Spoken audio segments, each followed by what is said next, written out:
देखो हमरा को ड़ा बोलेंगे, पर तुम इसे हमारी लाचारी मत कहना। बिहार के हैं हम, पर हमको बिहारी मत कहना। ये है बिहार, इतिहास, तहजीब, रिवायत, रियासत और संघर्ष की सरजमीं।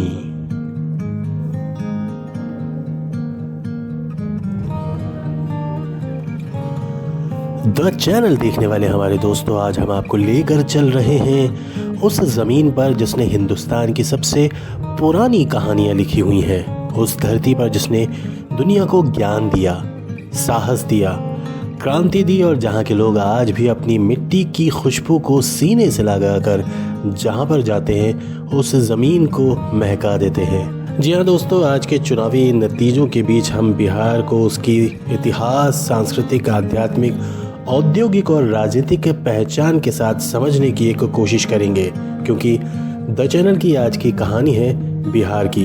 ये सारी दुनिया में गणतंत्र की भूमि माना है। जी हाँ, आज सारी दुनिया में जो गणतंत्र है, कहीं ना कहीं उसकी शुरुआत बिहार से हुई। वैशाली दुनिया का पहला गणतंत्र माना जाता है। ये लिच्छवी गणराज्य की स्थापना, लोकतंत्र की नींव यहीं पर पड़ी गई। मगध साम्राज्य जिसे भारत का स्वर्ण काल माना गया, पाटलिपुत्र से उठता हुआ वो दौर जब बिहार ने पूरे भारत को मानो बदल दिया। मौर्य साम्राज्य, जिसके सम्राट चंद्रगुप्त मौर्य, उनकी अर्थनीति को, राजनीति को समझने वाले चाणक्य की समझ को सारी दुनिया ने एक अलग अंदाज में देखा और समझा। सम्राट अशोक का धम्म, यहीं पर उसका जन्म हुआ और ये भूमि थी बिहार की। दुनिया में भर में मशहूर शिक्षा के केंद्र को हम नालंदा के नाम से जानते हैं, विक्रमशिला के नाम से जानते हैं। 10,000 से ज़्यादा विद्यार्थी दुनिया के न जाने किस किस कोने से यहाँ पर पढ़ने के लिए आते थे। 2,000 शिक्षक उनको शिक्षा का ज्ञान देते थे। ये सिर्फ विश्वविद्यालय नहीं बल्कि मानव ज्ञान का पहला ग्लोबल सेंटर था। मध्यकाल से आधुनिक काल तक यहाँ पर हर वक्त एक नए कालखंड के अंदर एक नई इबारत लिखी गई। बिहार का इतिहास भारत के इतिहास से अलग नहीं बल्कि भारत का मुख्य आधार है।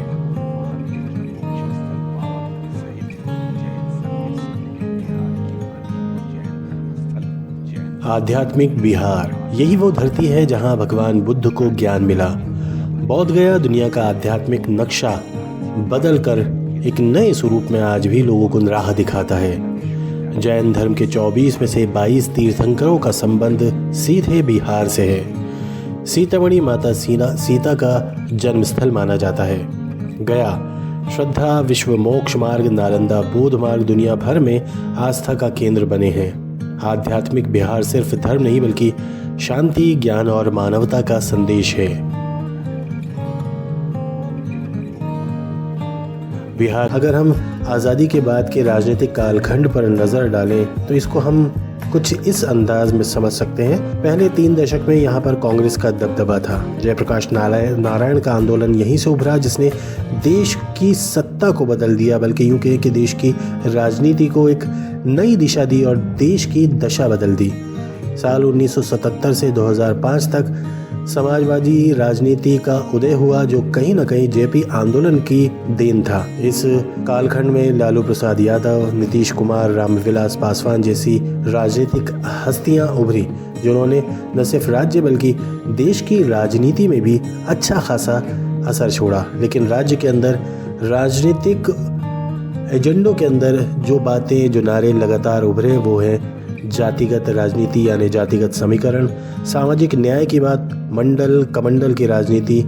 लेकिन बिहार की राजनीति कितनी ही करवट लेने के बाद लगातार अपने साथ साथ बहुत सारे आयामों को समेटती रही, जोड़ती रही और कहीं ना कहीं उन आयामों के साथ आज भी देश की राजनीति को प्रभावित कर रही है।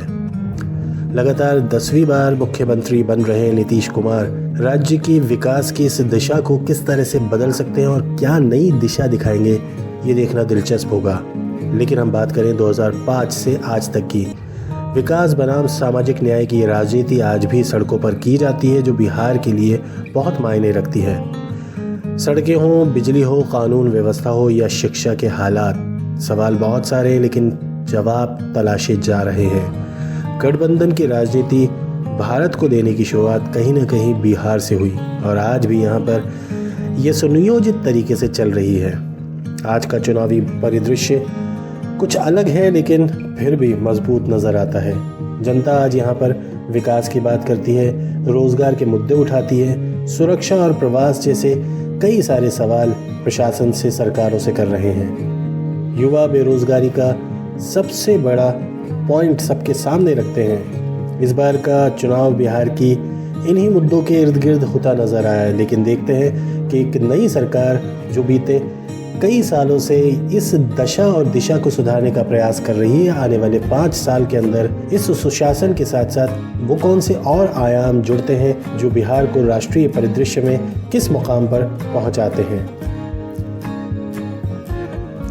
बिहार के अगर भविष्य की बात करें तो ये बिहार जहां इतिहास जन्मा, जहां संस्कृति सांस लेती रही, जहां राजनीति दिशा दिखाती रही, आज भी एक नई उड़ान की तलाश में है।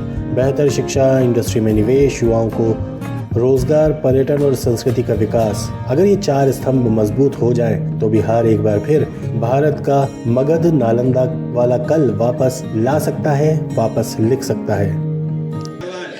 क्योंकि तुम ही हर बार इंसानियत को क्षेत्रीयता के तराजू में तोलते हो। मॉम डैड बिहार से थे, आई एम फ्रॉम दिल्ली बोलते हो।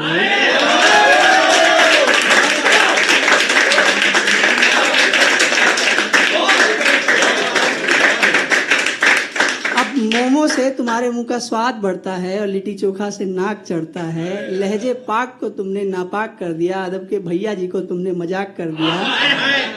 मैं तुमको कह रहा हूं तो सोचोगे कि तुम्हारी खता क्या है। बोल देते हो मजाक में बिहारी, कौन होता है बिहारी तुमको पता है।